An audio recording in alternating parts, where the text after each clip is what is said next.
Hi, I'm Anton Frablewski, and I'm standing in the Dugway, which is along the North Platte River, east of Rawlins, Wyoming, north of Sinclair. I'm in the Hanna Basin, and behind me is a very fine-grained to fine-grained sandy bar form from the Allen Ridge Formation. It's a fluvial bar form with a nice scour, cuts down in some floodplain material. And the Allen Ridge is the upper part of the Mesa Verde group. In a different video, I talked a little bit about the O'Brien Springs member, which is the basal part of the Mesa Verde group out here. It's one of those mystery shelf sands that's been interpreted as a bar or a delta and so on. This is a pretty unambiguous fluvial channel belt.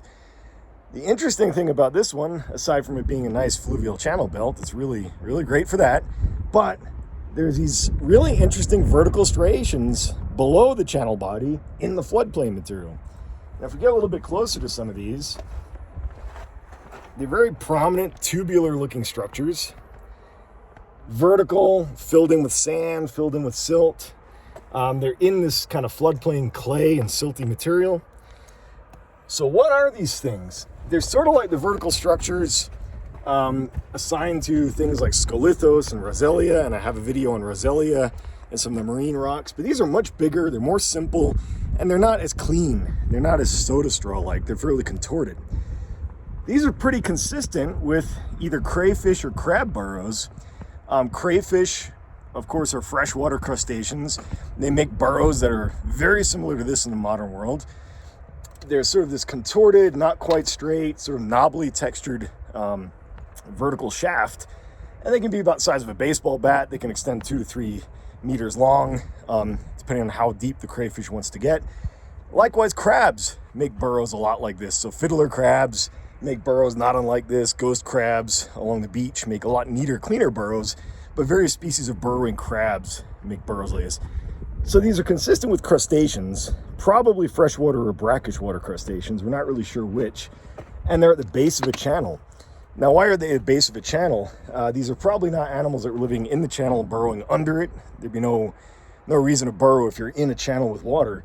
Typically, crustaceans burrow, especially in continental areas, to keep themselves wet because they breathe through their gills. They can breathe air for short periods of time, but they need to keep their gills moist and wet.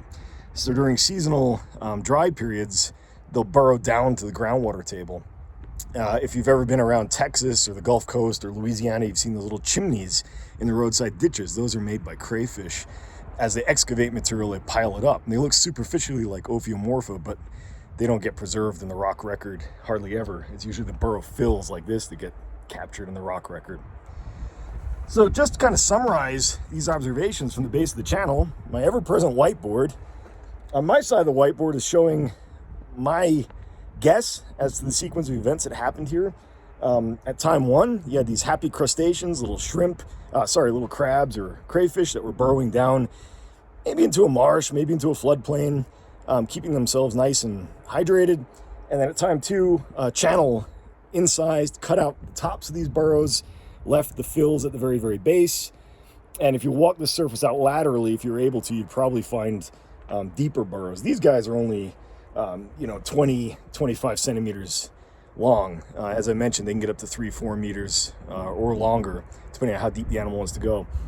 And on the far side of the whiteboard is just a little diagram explaining what I was talking about, why they burrow that deep. So they actually go as deep as they need to hit the groundwater table. So especially in semi-arid environments, these can be very deep. In rock units like the Morrison Formation and the Chin Lee Formation, which are both early Mesozoic, dry land, very strongly seasonal environments, that's where you get these really nice, big, long, really deep penetrating crustacean burrows. These are shorter, but it's probably because they've been truncated by this nice overlying channel belt.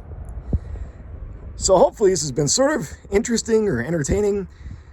As always, if you're a geoscientist or you're just like rocks, get out, take a look around, pay attention to the bases of your channels, look for any anomalous structures like this. You might be able to make up a cool story to go along with them like I just did. Thanks for watching.